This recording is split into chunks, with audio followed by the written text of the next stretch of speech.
RTP. Ya está con nosotros don Ramón a esta hora de la mañana, nos acompaña de forma presencial. Está Bien, con nosotros Gonzalo Albán Molestina, ex vocal del Consejo de Participación Ciudadana, y vamos a hablar de un tema que realmente en este panel se lo ha tocado más de una vez, y es el recambio de los consejeros del Consejo Nacional Electoral. Bienvenido a la mañana en RTP, gracias por acompañarnos. Hola, ¿qué tal? Muy buenos días. Muchas gracias, Astrid, por la presentación y por supuesto gustoso estar aquí presencial con tremendo equipo de analistas. Buenos días. Es que la vez anterior lo esperamos y tuvimos ahí... Bueno, una eventualidad que después se las comento, se las comparto claro con gusto. Cosas de la época. Recuerda, pero lo tenemos aquí. Hablemos y empecemos por este tema. Cuando usted estaba dentro del Consejo de Participación Ciudadana, quiero iniciar consultándole ¿cuál fue el mayor escollo, por llamarlo de alguna manera, que tuvo este cuerpo colegiado para poder continuar con el proceso de cambios de consejeros en esta entidad? Bueno, técnicamente hablando, desde mi punto de vista, de lo que vi desde el interno y demás, es la falta de voluntad que existía para poder avanzar con los distintos procesos de designación. Eso es lo que cabe y es lo que hay que reconocer también. Y lo que nos lleva a ver que una institución como esta, definitivamente, para designar autoridades de control, no es lo más útil. Por eso, cuando se habla de una propuesta de referéndum, de poder llevar esto a que la tarea de designar autoridades quede en el Parlamento, a mí me parece una valiosa idea. Comprobando y confirmando pues que 7 personas que son electas por el voto popular, pero que no necesariamente responden a los intereses de la ciudadanía, sino que pueden con facilidad tornarse hacia los intereses políticos de cooptación de poder, pues no van a generar o dar al país lo mejor como resultado. Entonces, ¿por qué no sincerarlo a través de un parlamento en donde se hagan evidentes los apoyos políticos y adicionalmente pues exista mayor vigilancia por parte de la ciudadanía, sí, de los organismos de control, para ver a quién efectivamente es que se está nombrando, ¿no? ¿Se puede apostar por eso cuando se cambia cierto formalismo, pero no el fondo de la elección o selección? Es decir, vuelves igual a los concursos, a las valoraciones y a las vedurías.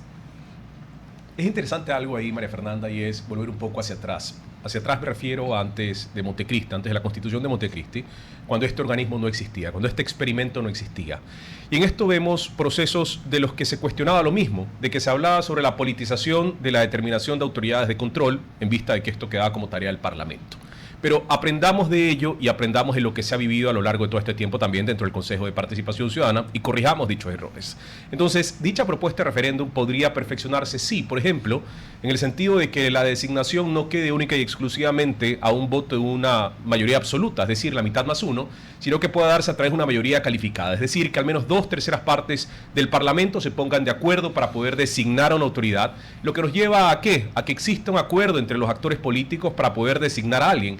Y esto lo pongo desde la lógica de cómo se destituye una autoridad de control que es designada por una institución como esta. Por ejemplo, al presidente de la Judicatura, para poder llegar a una destitución o un vocal también, necesitas una mayoría calificada. Entonces, bajo esa misma lógica, hagamos las cosas también como se las podría llegar a destituir, construyámosle de la misma manera. Me refiero a esto que para designar esa autoridad también se lo logre con una mayoría calificada. ¿Por qué? Porque da un sentido más de imparcialidad, en tal razón de que pues llegues a que los distintos actores, los distintos sectores políticos deban ponerse de acuerdo para esto, ¿no?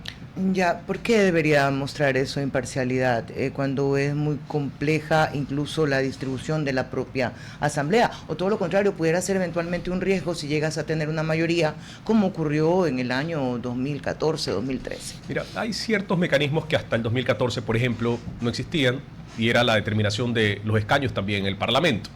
El método Webster pues permitía una dispersión de cómo se componía cómo llegaba a componerse dicho parlamento. Entonces, al día de hoy se ha regresado al método de asignación de escaños de Webster, de Hunt, lo que nos permitiría saber que esta predominación, esta predominante fuerza dentro del parlamento podría existir, llegando a una mayoría importante, sí, pero no aún llegando a una mayoría calificada que sería la suficiente para poder tomar una decisión solo en un sector de la política, sino que nos llevaría igual a tener algunos sectores, algunos actores, algunas líneas o corrientes para poder llegar a esta determinación. Ahora, esto de aquí no exime tampoco al Parlamento de que tenga un proceso previo de calificación. Esto sería la decisión final para poder nombrar a la autoridad, sino que habría un proceso previo en donde estarían otros actores también vinculados para poder calificar requisitos, méritos o posición, que es la lógica que debería existir también dentro de este proceso. Pero eso debería vincular actores de la academia, de los sectores gremiales y demás que puedan estar interesados por ello y por lograr esta autonomía o independencia que se esperaría de las autoridades de control.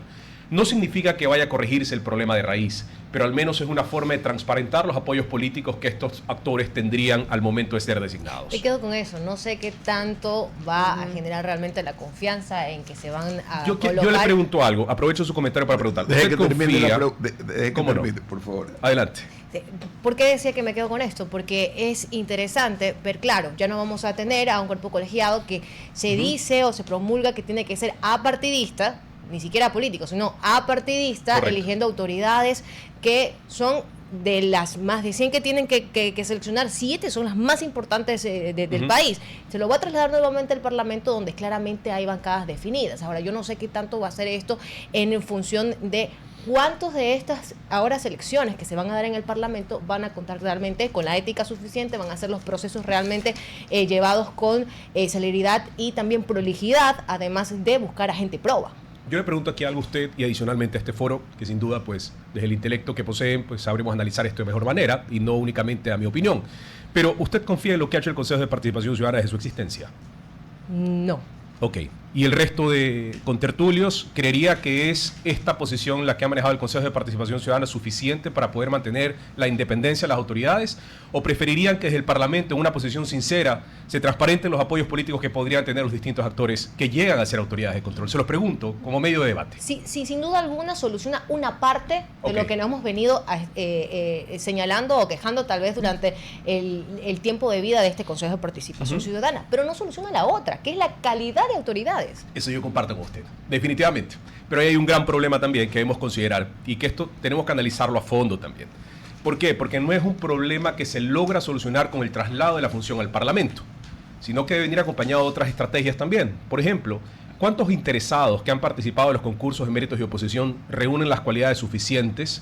¿O cuántos interesados que tienen pues el perfil suficiente para poder desempeñarse como una autoridad máxima de una institución de control, se ha decidido por participar de estos concursos o simplemente lo ha visto como un pleno interés? ¿Por qué hago este énfasis? Porque lamentablemente al tener procesos que no generan confianza, evitas que los mejores perfiles, no los menos malos, los mejores perfiles participen de estos procesos de designación. Entonces ahí viene esa parte muy importante que usted menciona, y es cómo lograr que la institucionalidad nos lleva a tener a los mejores cuadros postulándose a este espacio. Ya, pero doctor Albán, volvemos al origen, porque se segmentan, ¿no? Las autoridades que hoy se eligen por concurso seguirán siendo elegidas por concurso, y las otras que son por terna, pues igual, o sea, al final el filtro va. Oiga, usted que es beisbolista. ¿Por qué? Porque roba base. Siempre.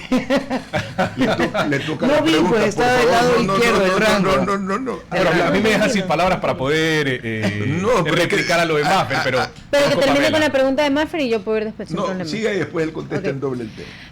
El Consejo de Participación Ciudadana nace justamente para evitar que los políticos se repartan las autoridades de control. De hecho, también nace con la idea de que se pueda despolitizar el control del Estado. Es correcto. Partiendo de esas dos consignas generales, que en la práctica, por supuesto, tuvimos a casos lamentables como Cristian Suárez, como Tuárez, que también de alguna forma podrían no poner la imagen del Consejo en el mejor sitial.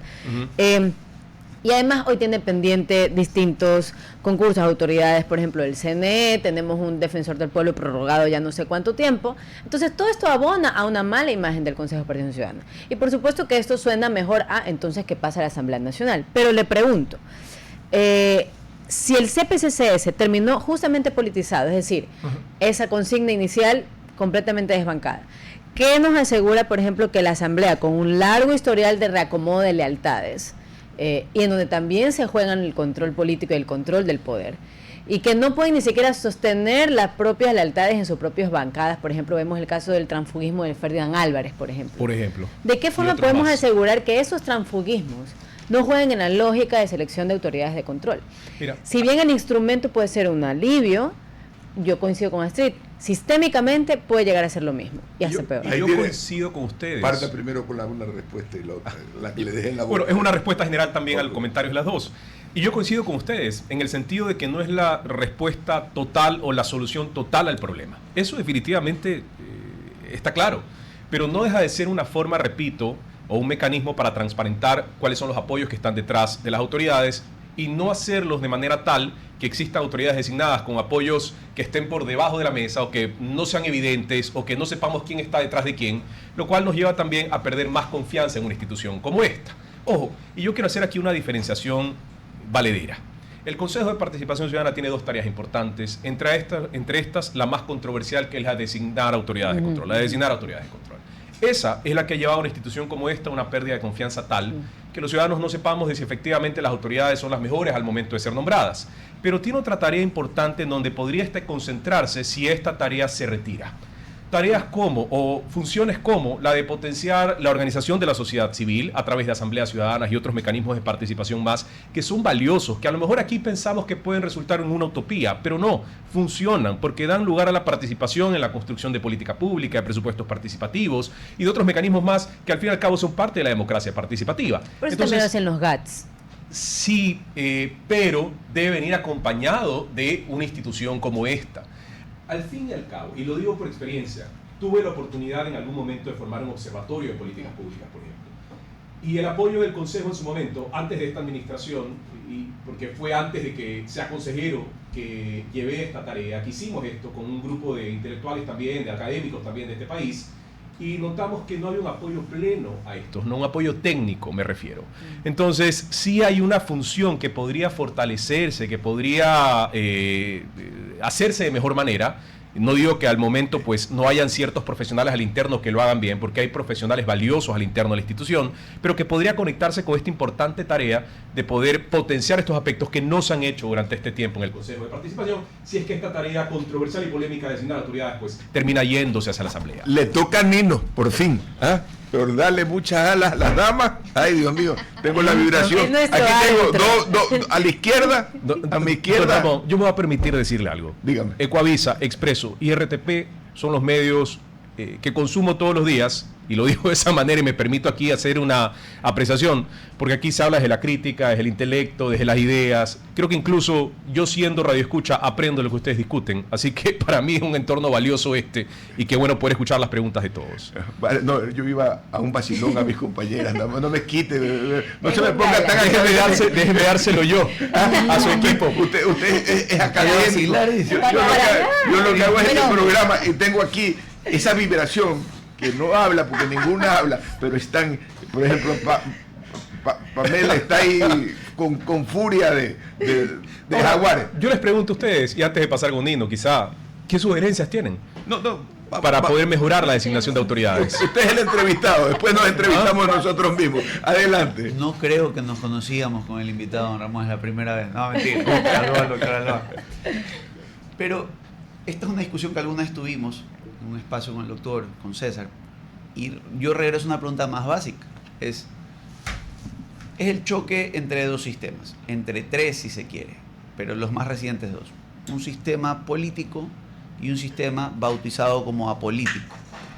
Y la pregunta es, a lo mejor simplemente no tenemos que interiorizar uno de los sistemas y coexistir con algo tan sencillo como que alguien que va a ejercer un rol de control necesita un respaldo político inherente, porque si no, inmediatamente puede ser víctima, digámoslo así, de un sistema de censura diseñado pues para mermar sus competencias. Y entonces ahí voy a un ejemplo tradicional, mucha gente lo conoce, pero por ejemplo en el modelo original, quien designaba a los jueces federales en el marco constitucional americano, ¿no?, era la legislatura, ¿ya? Y lo hacía un ejercicio político, ¿sí? Quien designa a la Corte Suprema americana al final del día, un mecanismo de ratificación, son el Ejecutivo junto al Legislativo. Entonces, tal vez el primer paso es, escojamos un sistema meritocrático como el del Consejo de Participación Ciudadana y Control Social, o un sistema político, un sistema de designación por legislatura.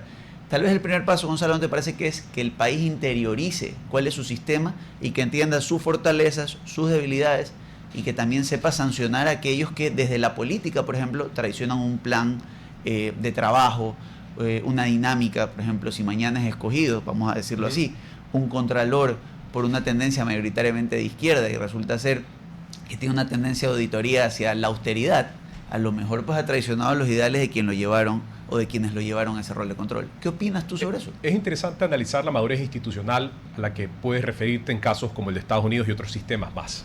porque hablamos de que son designadas estas autoridades, sí, con el apoyo del Ejecutivo, con la legislatura también, pero tienen un grado de independencia al actuar que no les lleva a tener un compromiso con quien los ha nombrado. Eso tiene una lógica institucional valiosa. Ahí hago una pausa. De madurez.